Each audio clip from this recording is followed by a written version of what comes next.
The gardener Jake wasn't a hero. He didn't fly ships or fight wars, he trimmed hedges. His hands were rough from years of pulling weeds and shaping bushes into neat little shapes. On Earth, people didn't care much about gardens anymore, but on the alien planet of Valmera, things were different. Jake stepped off the transport shuttle and stared at the mansion before him. It was huge, taller than any building he had ever seen. Silver towers rose into the green sky, and glowing vines crawled along the walls, pulsing like they were alive. A small robot rolled up to him. "You are the human gardener?" it asked in a flat voice. "That's me," Jake said, adjusting his tool bag. "Where do I start?" "Follow." The robot led him past tall silver gates and into the mansion grounds. The grass was blue. The trees shimmered under the sun. The hedges were twisted into strange alien shapes he didn't recognize. He noticed something odd. The air felt too quiet. No birds, no wind, just silence. "Who lives here?" Jake asked. "The owner prefers not to be seen," the robot said. "You will work alone. You will not enter the house." "Sure," Jake muttered. "No problem." His job was simple. Clean the garden, trim the hedges, don't ask questions.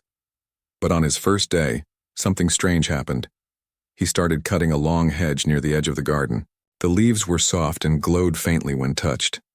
As he worked, he heard a faint sound, like whispering. He paused, looked around. No one. Probably just the wind, he said to himself, even though there was no wind. Later he noticed something else. The hedge he trimmed earlier had changed shape. Not by much, but just enough to make him stop and stare. "Did I cut that? Or did it grow back?" he whispered. The next day the hedge was completely reshaped, into a spiral he never made. His heart beat faster. "Someone's messing with me," he said. He checked for cameras. None. He went back to work. But now he felt eyes on him. On the third day, while cutting near the fountain, he saw a figure in a high window. It was just a shadow behind the glass, too tall to be human. It stood there, unmoving, watching. Jake waved. The shadow didn't move. He blinked. The shadow was gone. That night, he stayed longer than usual. The glowing plants made the garden look like a dream, or a nightmare.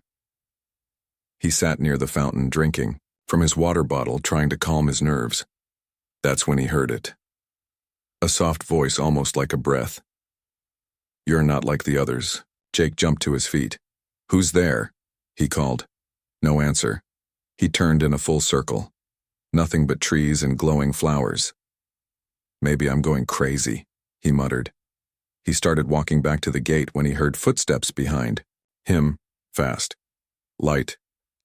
He turned again. No one. But then he saw it. In the grass. A trail. Small footprints, glowing faintly. Not his. He followed them, heart pounding. The trail led to a tall hedge wall. Behind it, silence. He stepped around the hedge and then stopped. A single rose grew there. Big, red and glowing with golden light. It wasn't there before. The petals shimmered in the dark. He reached out to touch it. Behind him, the voice whispered again. "Don't pick it." He spun around. There was no one. The wind picked up just a little. The leaves rustled. The mansion lights flickered. Jake stood still, unsure what to do. Finally, he whispered, "Okay, I won't." He walked back slowly, looking behind him every few steps. Back at the gate, he looked up at the mansion one more time. That same window, the same shadow, still watching, but this time the shadow raised its hand and waved. Jake didn't wave back. The heiress in the shadows, Jake couldn't sleep. Every time he closed his eyes, he saw that glowing red rose. Heard that whisper again. "Don't pick it." For 3 days the voice didn't return. No strange footprints, no shadow in the window. He told himself it was his imagination.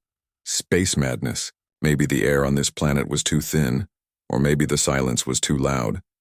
But deep inside he knew someone or something, was watching. On the fourth morning, he returned to the garden early. The robot didn't speak this time. It simply scanned him and rolled away. Jake walked slowly along the edge of the main path. Every hedge he had trimmed yesterday was different, not ruined, just reshaped. Spirals, symbols, curves that looked like writing in a language he didn't understand. He knelt beside one of the plants and touched it gently. "You see it now, don't you?" a voice said from behind. Jake stood quickly and turned. "No one. This isn't funny," he said. "I'm just here to trim plants." The voice returned, soft, like wind through glass. "Then why do you look at them like they're speaking to you?" Jake looked up, the high window again. But this time, something changed. A section of the mansion wall slid open. Not a door, but a hidden panel in the stone. A staircase descended slowly, glowing faint blue with each step. He didn't move. His legs wanted to run, but his curiosity held him in place. Then he saw her. She stepped into view from the shadows of the open stair. She wasn't human. Tall, slim, and wrapped in layers of dark silver cloth like silk made of light. Her skin was pale violet, and her eyes held stars, real stars. Galaxies danced in them. Her hair shimmered like moonlight. She stood still, not stepping closer. "You shouldn't be here," she said. Her voice was calm, but cold. "I was hired to work," Jake said, trying not to look nervous. "Just trimming hedges." "You're not like the others," she said. "They came with guns, you came with clippers." Jake raised an eyebrow. Are you the owner?" She didn't answer. Instead, she looked at his hands. "Your fingers are covered in cuts. You work with care, not control." "I guess that's a compliment," Jake said, unsure. Her lips curved barely. "You may call it that." They stood in silence for a few seconds. He tried to study her, but her presence felt heavy, like she didn't belong to this world, or any world. Finally, she spoke again. "My name is Lyria," she said. "I am heir to the Starlight Throne, last daughter of the House of Kale." Jake blinked. "I thought this planet had no royalty anymore." "That's what they want you to believe." "Who's they?" She didn't answer. Instead, she stepped forward, just one step. Her eyes searched his. "Have you ever felt truly alone, Jake?" He swallowed. "I guess. Yeah. Imagine being born into silence, into duty. Imagine being raised by machines after your family was taken. Imagine never being touched, not even once." Her voice cracked slightly. "I don't know what it means to be held," she whispered. The wind shifted. Petals from a nearby tree floated between them. "So why call a human gardener?" Jake asked gently. "Because humans care about small things," she said. "Flowers, pets, stories, warmth. Even your wars are emotional." She stepped back into shadow. "I wanted to see if a human would notice what no soldier ever did, that the vines are crying." Jake looked around. "What?" She pointed. He followed her gaze. The vines along the wall were trembling, just slightly, like they were breathing or weeping. "This house is alive, Jake, like me, broken, hiding." He stepped closer. "What happened here?" "They say I'm cursed," she said. "They say if I become queen, the old powers will return. So they keep me here, out of sight, out of mind." Jake shook his head. "That's not right." "No, but it's normal." A long pause. The garden felt colder. "And now?" Jake asked. "Why are you telling me this?" "Because you're not afraid," Lyria said. "And because they will come soon, the ones who sent you." "What do you mean?" He stepped forward. "You weren't just hired," she said. "You were chosen, tracked, sent here." His stomach tightened. "By who?" he asked. She turned and walked up the steps, her voice floating down. "You'll find out soon enough." Click. The hidden door slid shut behind her, leaving Jake in the quiet garden. He looked up at the sky. Clouds were moving in fast. Not weather, ships. Something was coming. The warning Jake didn't go back to his shuttle that night. He stayed in the garden walking among the glowing plants, listening to the silence. But now, it wasn't peaceful. It was watching. The stars above Valmera shifted slowly. One star blinked, out. Then another. Jake realized those weren't stars. They were ships. By morning, the vines near the mansion had changed again. They wrapped tighter around the walls, as if trying to protect the house, or trap it. Jake walked to the rose, the glowing red one. It was gone. In its place was a smooth black stone, shaped like a teardrop. He bent down and touched it. It. A spark shot into his fingers. His vision blurred. He fell back. A flash of images burst in his head. Fire, screaming, a broken throne, and a young girl crying in a metal room surrounded by silver masks. Jake gasped. What the hell was that? He looked at his fingers. The skin was burned where he touched the stone, but it didn't hurt. It felt warm, like something inside him had changed. You touched her memory, said a voice behind him. He turned. Heiress stood there, watching. This time she wore no cloak. Her silver skin shimmered. Thin, glowing lines pulsed on her arms, like living tattoos. What do you mean, memory? Jake asked. My mother planted that rose. She encoded her last thoughts inside it. Only someone, who is not of this world, could unlock it. Why me? Because they wouldn't expect it, she said. You are harmless in their eyes. He frowned. Thanks, I guess. Heiress stepped closer, her eyes softer now. What did you see? You, he said. As a child, scared, alone. Her face tightened.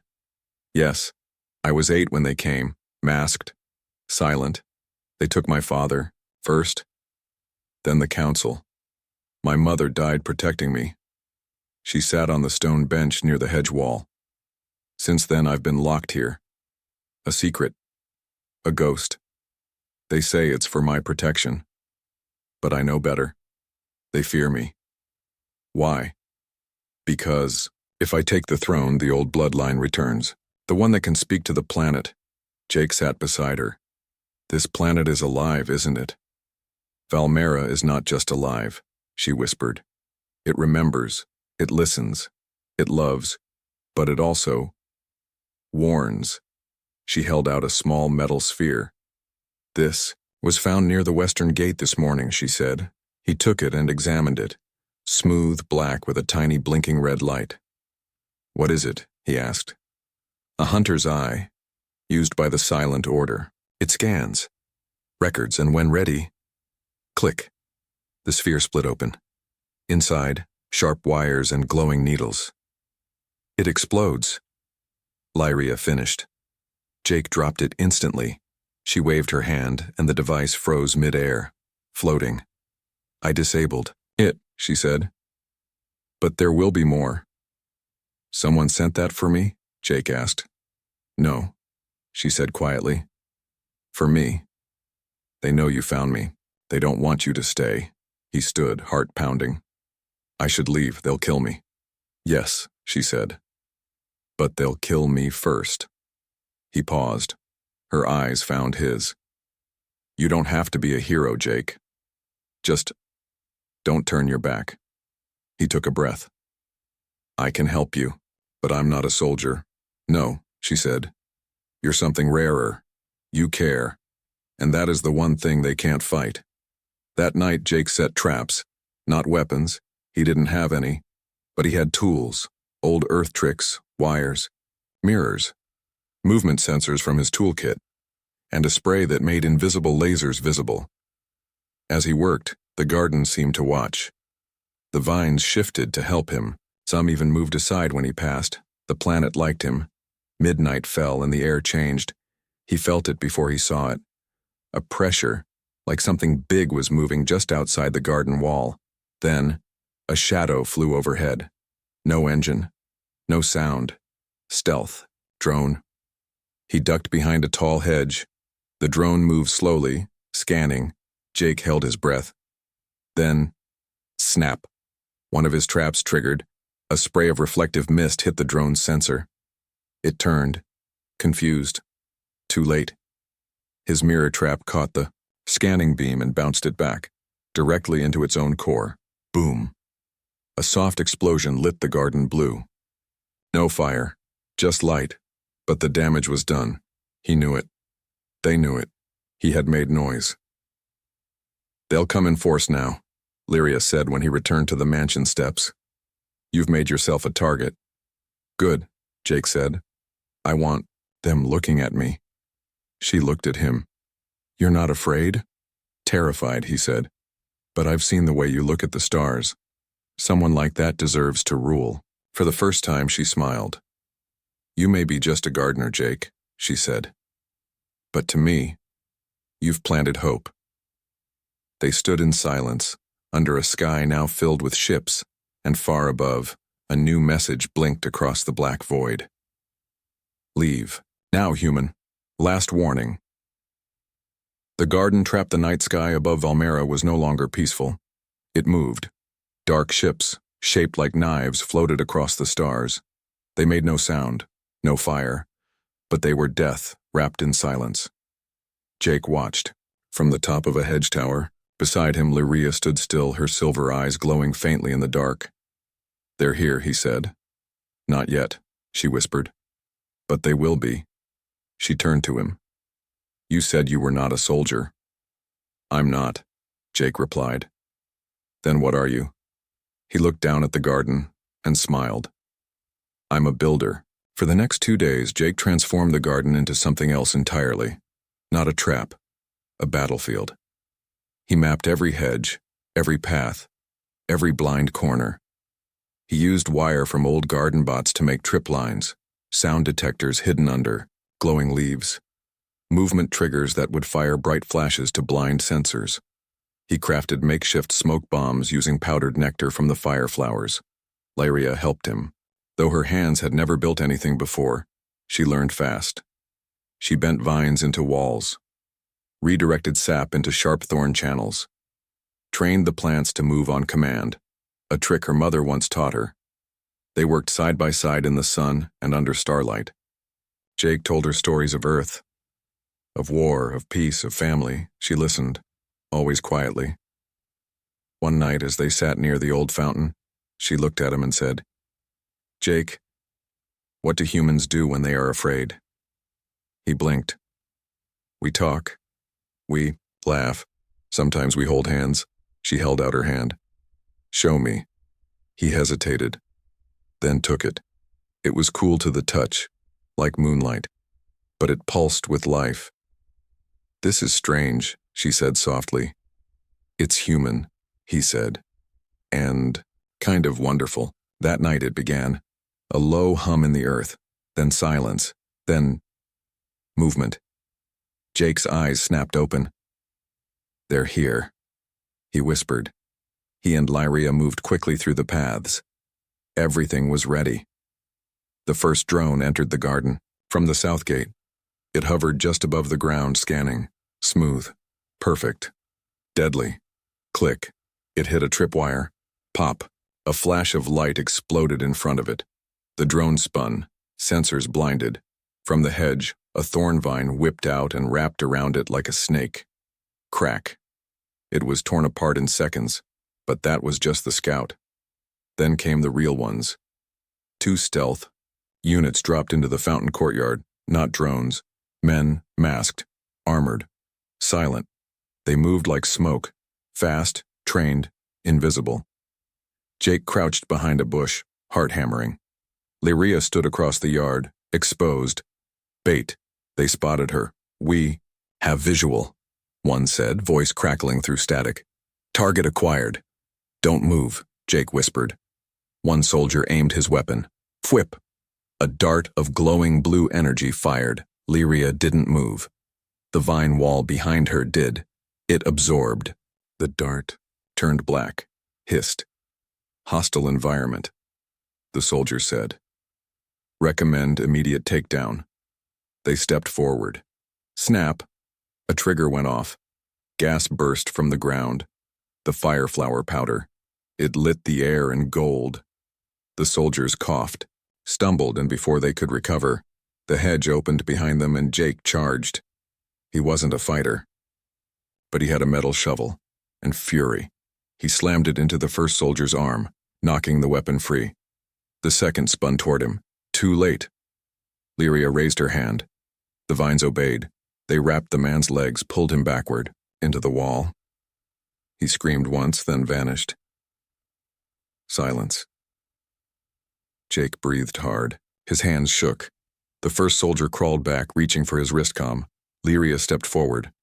"You came to silence me," she said. "You don't know what you are," the soldier hissed. "I know enough," she said. "I'm not afraid. Anymore." She raised her hand. "Stop," Jake said quietly. "Don't kill him." Lyria looked at him. "Why?" "Because then we're no better." She paused, then lowered her hand. The vines let go. The soldier dropped, unconscious. They stood in the broken courtyard, the air thick with smoke and heat. Lyria turned to him. "You could have let me end him." "I know," he said. "But that's not what a gardener does." She nodded slowly. "You plant peace." He smiled. "And sometimes, you pull out the weeds." At dawn, they buried the wrecked drone parts. Jake fixed the gate sensors. Lyria cleaned the blood from her hands. They were tired, bruised, alive. But they both knew something now. The war had begun, and it would only get worse. Before she left to rest, Lyria stopped at the fountain. She touched the water, whispered something in her own language, then turned to Jake. "They'll send worse next time." "Let them," he said. "The garden's ready." But far above, in the cold silence of orbit, a new ship opened its black wings. And this time, it wasn't coming to scan. It was coming to burn. The human touch, the mansion was quiet again, but it wasn't peace. It was the silence between storms.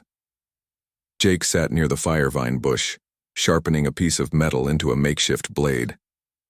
Nearby, Lyria sat on the garden stones, one leg curled under her eyes staring into the blue sky that no longer felt safe. For the first time, Jake noticed. She looked tired. Not just from battle, but from years of waiting. "You ever wonder what it's like to just disappear?" Jake asked. She looked at him. "You mean hide?" "No," he said. "Not hide. Just leave. No name. No past. Just become nothing." She tilted her head. "Is that what you did?" He paused. "Back on Earth," he began slowly. "I had a brother. He worked with tech, high-level stuff. Smarter than me, braver. He built machines that saved people. One day, his lab got hit during a corporate war. Wrong place, wrong time. Everyone blamed the rival company. But I knew." He swallowed. It was his own side. They didn't want his discoveries going public. Lyria listened in silence. "So I left," Jake said. "Stopped fighting, stopped caring. Figured if the galaxy didn't care about people like him, why should I care about it?" He stared down at his hands. "Until I came here, and found someone who wasn't supposed to exist. Just like him." A breeze passed between them. The vines nearby shifted as if they too were listening. Lyria said softly, "You don't have to carry that alone anymore." He looked up. Her hand reached out, trembling slightly. Jake took it. The moment their fingers touched, a pulse of warmth ran through his arm. Not physical, but something deeper. A hum in his chest, a light behind his eyes. He gasped. Then, he saw it. Not a memory, but a vision. A throne made of living crystal. A city in the sky.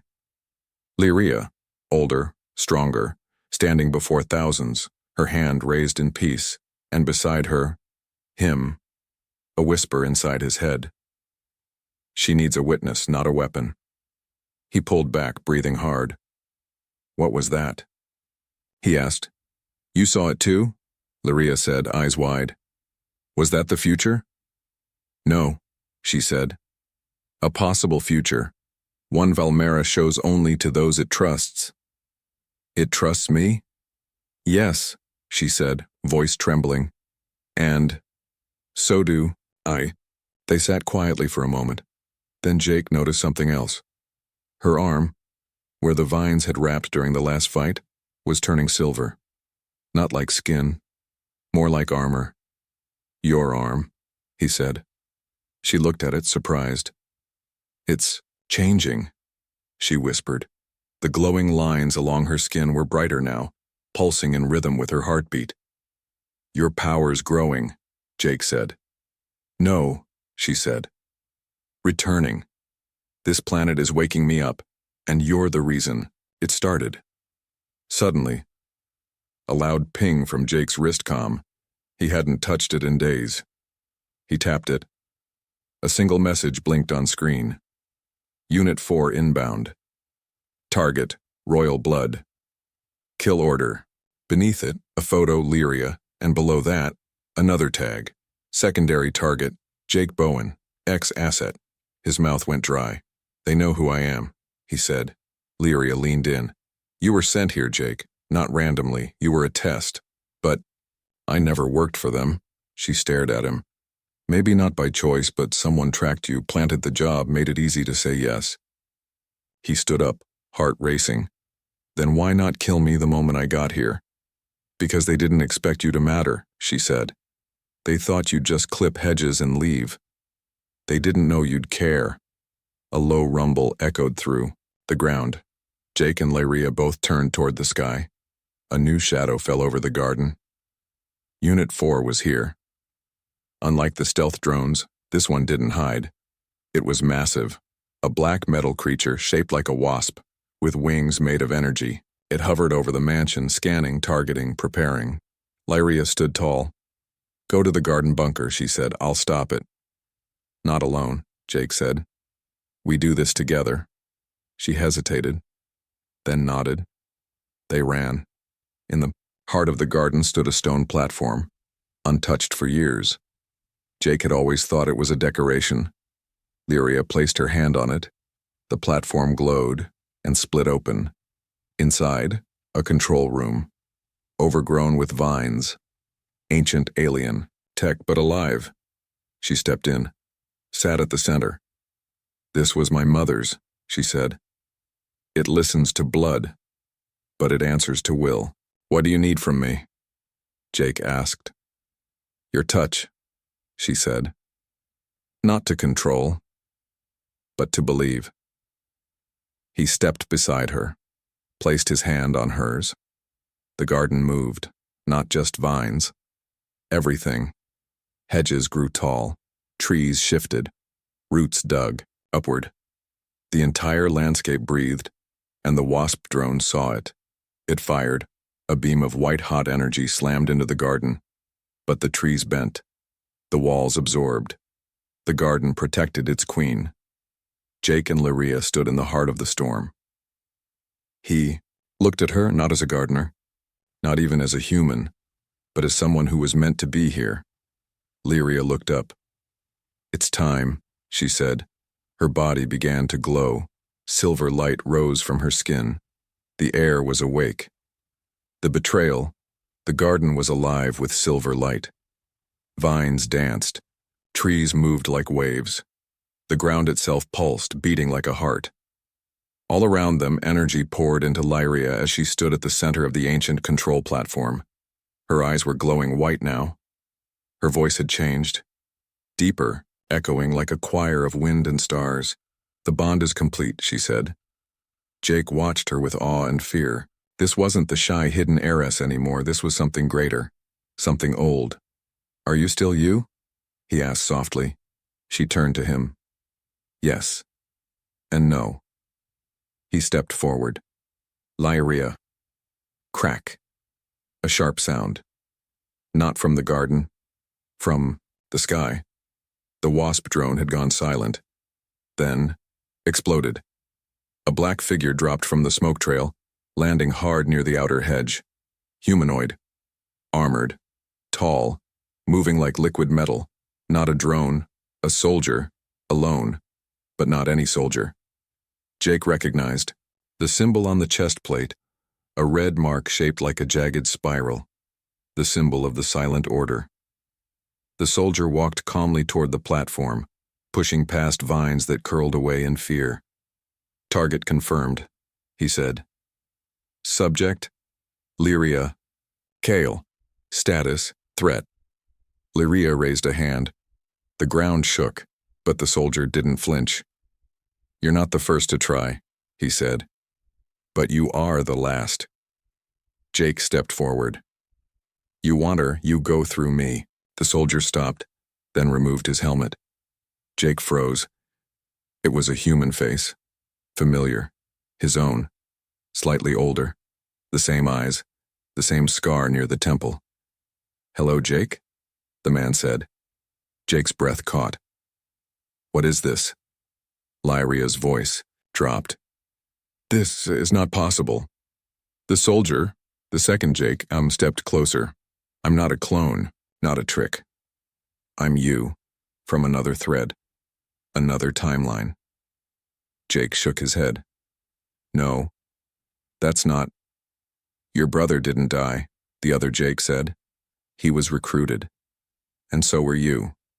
In my world, we took the offer. We joined them.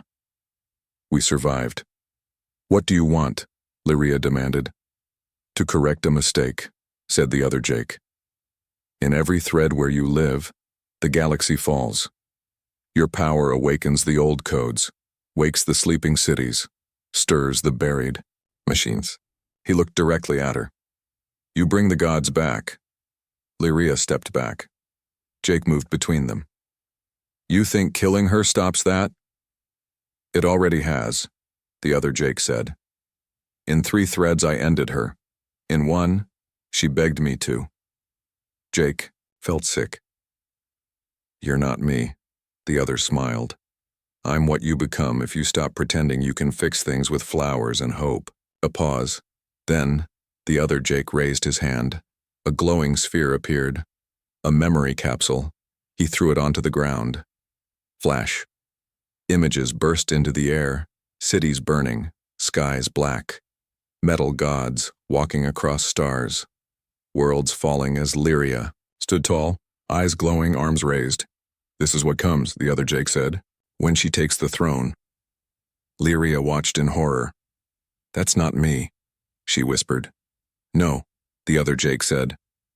Not yet. But you've seen the visions, the power inside you. It's not just from Valmera. It's older. It's not meant for peace. Jake stared at her. Is this true? Tears filled Lyria's eyes. I don't know. I don't remember everything. You were locked away for a reason, the other Jake said. Your family knew. They were keeping the gate closed. You're lying, Jake said. Am I? The other Jake held out a small crystal. This is from your past, the one you don't remember. Want to see what you really were meant to do here? Jake stepped forward. Lyria stopped him. Don't, she said. Whatever it shows, it will only break you. Jake looked at her. Really looked and saw it. Doubt, fear, truth. He took the crystal, held it in his palm. Nothing happened. Then, pain. His vision went white. He fell to his knees and remembered. A lab. Wires in his spine. Voices. Send him in. The seed is planted. He wasn't hired randomly. He was created. Sent here to grow close. To awaken the Heiress. To guide her toward the power. Then destroy her before she lost control. He was never free. He was never just a gardener. He was the key. When he opened his eyes, Lyria was beside him. You were used, she said softly. But you changed the plan. You broke their script. The other Jake stood silently, waiting. You can still leave, he said. Come with me, end her. Save billions. Jake stood. No, he said. You'd betray the whole galaxy for one alien girl? Jake looked at Lyria. I'd betray every version of myself to protect someone who still believes in hope. Then, Jake lifted the shovel from the ground. The other Jake raised a sleek black blade. Then I'm sorry, he said. But only one of us walks away. Jake stepped forward. Let's find out which one of us deserves to. And the garden closed around them as the fight began. The coronation. The finale. Everything ends or begins. Here the garden was on fire, not with flames, with light. Vines pulsed, trees groaned, roots tore through stone. Above, the sky cracked with the pressure of energy colliding, timelines crashing, destinies rewriting themselves in real time, and in the center of it all, Jake versus Jake. One, shaped by hope and dirt under his nails. The other, forged by control, built on cold orders and sharper memories. They moved like mirrors, dodging, swinging, striking. Steel met shovel, hands met fists. Each hit Jake took from his other self wasn't just physical, it was emotional. It was everything he could have become. You're weak, the other Jake hissed, slamming him into a wall of thorns. Emotional, messy. Jake coughed, blood on his lip. Yeah, that's the point. He kicked the other back and swung hard. The blade of the shovel sliced through air and connected. Crack. The armored version stumbled. Around them, the garden responded. Vines moved like animals, trees bent to shield Jake. Valmera was choosing. Inside the ancient control core, Lyria stood surrounded by symbols glowing in the air. Old words, living language, the voice of the planet. Your pulse is merging with the throne, said the machine's voice. Access level, complete. Genetic key, matched. Her skin shimmered brighter now. Her eyes no longer reflected stars. They held them. But deep inside her heart was fear. What if the vision was true? What if she brought ruin? Then she heard a voice, soft, barely a whisper, but familiar. You still have a choice, Jake had once said. You're not written in stone. Her hands trembled. Power burned behind her bones. The throne inside her wanted release. The old machines wanted her voice. But she closed her eyes and whispered, not yet.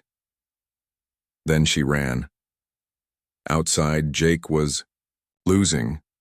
The other Jake was stronger, faster, trained. You think kindness saves people? The darker version roared. It kills them. Jake blocked a blow but fell hard. His chest heaved. She's not who you think she is, the other said, blade raised. She'll burn planets. Jake didn't look afraid. Instead, he smiled. Maybe. The other Jake frowned and Jake added, but she won't burn this one. Not while I'm still standing. The blade fell, but stopped, inches from his neck. Lyria stood there. Her hand raised. The vines had caught the blade mid-swing. Her voice echoed across the garden. You do not speak for the future, she said, and you no longer control him. The other Jake turned to strike, but the garden rejected him. Roots rose and wrapped around his legs. Vines pulled him down into the dirt. He screamed, not in pain, but in shock. I was the chosen one. He shouted. Lyria stepped close. You were, until he chose me. She looked at Jake. You're not a weapon. You're a witness. And with that, the garden consumed the other Jake, pulling him into the earth, burying the last thread of that version forever. Silence fell. Then the vines slowly pulled back. The storm ended. Hours later, the sky turned violet. Valmera's. Dawn. Jake sat on the garden steps, wiping blood from his forehead. His hands shook. His heart was quiet now, but still heavy. Lyria stepped beside him. You're hurt, she said. Not just on the outside. He joked weakly. I'm sorry, she whispered. You didn't ask for this. Maybe not, he said. But I showed up anyway. She knelt in front of him. You gave me more than protection, she said. You gave me choice. He looked into her eyes. What now? He asked. She stood slowly, turned toward the center of the mansion, where the throne chamber now rose from the ground made of vines and crystal. Now, she said, I rise. The coronation was not a ceremony of words. There were no priests, no crowds, no golden crowns, only her and the planet and one human witness. As she stepped onto the throne, the planet bloomed. Across the sky, light poured from the clouds. The vines all bent toward her. The wind whispered her name. Lyria. She placed her hand on the core, and the throne, a living creature of stone, root, and star metal, accepted her. Her voice became the voice of the planet. I am no longer hidden, she said. I am no longer afraid. I am heir to no throne. She looked at Jake. I am the throne. And the planet answered, yes. Later, as the sun set on a new world, Jake prepared his small shuttle. You could stay, Lyria said. He smiled. You've got a galaxy to rebuild. I'd just get in the way. You helped plant the first seed. Then maybe I'll come back to see it grow. She leaned in, gently touched his cheek. Not power, not ceremony, just touch. Thank you, Gardner, she said. He boarded the shuttle. Before the door closed, he said, You know, that hedge near the west wall, still a little crooked. She laughed. And for the first time in her life, it was real. The ship rose and the world turned. Peace had a long road ahead. But somewhere in a far part of the stars, a girl who had been forgotten now ruled with light, and a man who only came to trim hedges had changed the course of history.